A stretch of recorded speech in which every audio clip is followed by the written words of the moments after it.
So we can go back again and refresh for the second basic curve. We're going to start working on the opposite end curve of the line. Select that as a line for reference. Type in the angle that we need to 15, and we're going to select the tab key.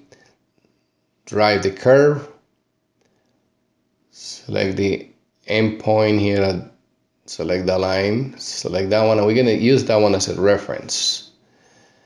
So we're going to enter the value in that direction of 7.49. That's what is required. We're going to put another line from that line in that direction of a value of 7. And we can actually go back again to the trim corner. And the trim corner is more effective in this particular piece of geometry. Select that corner.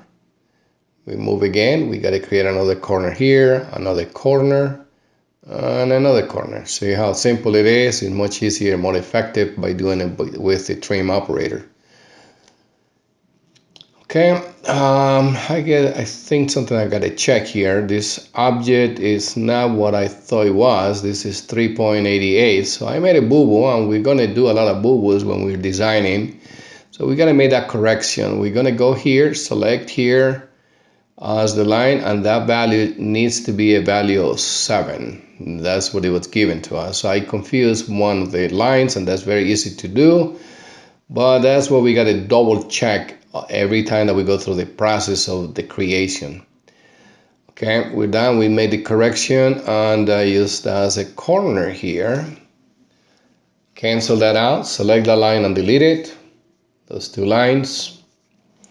Okay, do a fit.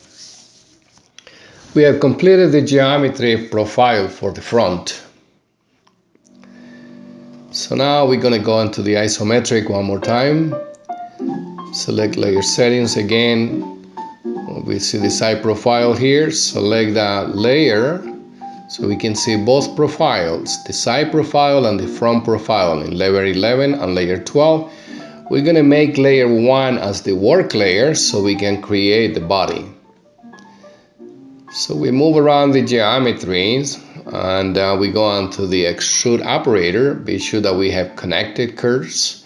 Select one of the lines. We're going to be sure that we're going to go in the correct direction, which should be in the X direction. Let's select X. Okay, let's reverse that and then just adjust it accordingly. Let's be sure that it expands out so the geometry is covered. Under the Boolean, we're going to leave it at none. We could, it's the first solid, so we have to leave it at none. Go on the extrude one more time. And this time we're going to be sure that we have connected curves. Select the geometry. Be sure that we're going in the negative Z direction. So negative, it has to be reversed, the geometry, not a problem. Drag it around to the other side. As long as it intersects, we're going to leave the Boolean at, we could intersect it here, but we're going to leave it at none for right now. Okay. So now we have the extrusions. We go on the intersect. We're going to select one of the bodies. Select the other body, the other extrusion, and hit OK. So we intersected the solids. Okay, now you can see here in the part navigator we have intersect and it's available. We go and replace view for right now. And right now we have completed this part. We will do the rest of it in the next video. We will concentrate on the creation of the compound. Okay guys, we're going to continue here with the demo on the creating the cross on the very top of this part. And the first thing that we're going to do is we're going to position in the WCS, or orientate in the WCS on the top face of the solid body. So we're going to select the one of the edges as the X, the other edge as the Y, and that will place the WCS on the top face. Okay. So after we have done, we go under basic curves. We're going to select one of the edges in the working plane, and we're going to enter a value given of 9 millimeters in the Y direction. We're going to select the other edge. We're going to enter the value of 26 millimeters in the X direction.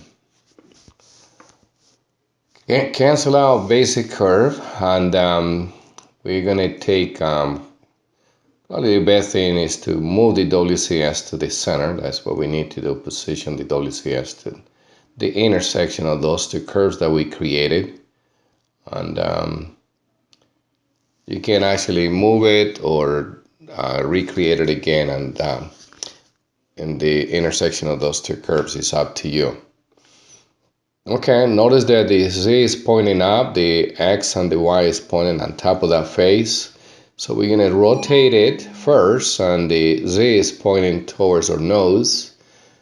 So we have the XY displayed, which we're going to rotate on a specific angle given.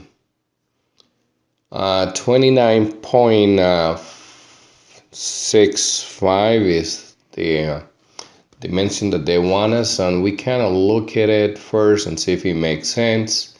I believe that this needs to be negative. We have to go in the opposite direction. There you go. So it's opposite angles give us that value of 29.65. So you can see that it's in the opposite direction that will give the 29.65. So that's how we enter the negative angle. That's the proper orientation. We're going to take the WCS again. We're going to rotate it in the Y direction. And I believe it's 51.14 that we have to enter. Let's look at the side view here and see if that makes sense. And we rotate, I think, nope, I think that we have to go the opposite direction. Yeah, that 51.14 doesn't match the drawing that we are given.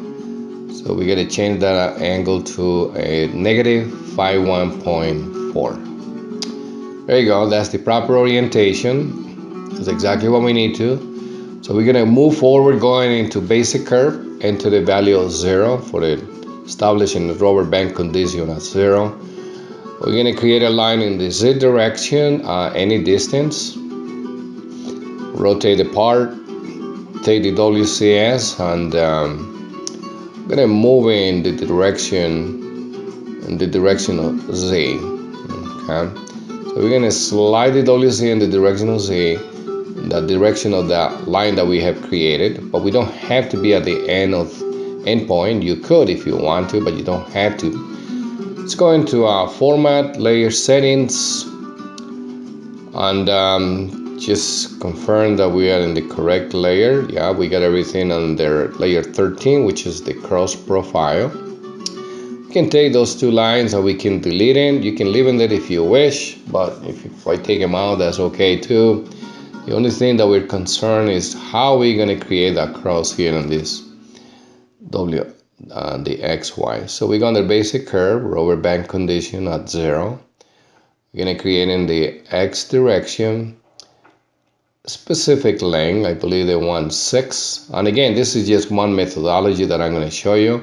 But you're welcome to create it any way. It's multiple ways of creating this geometry as long as you ended up with the same end result.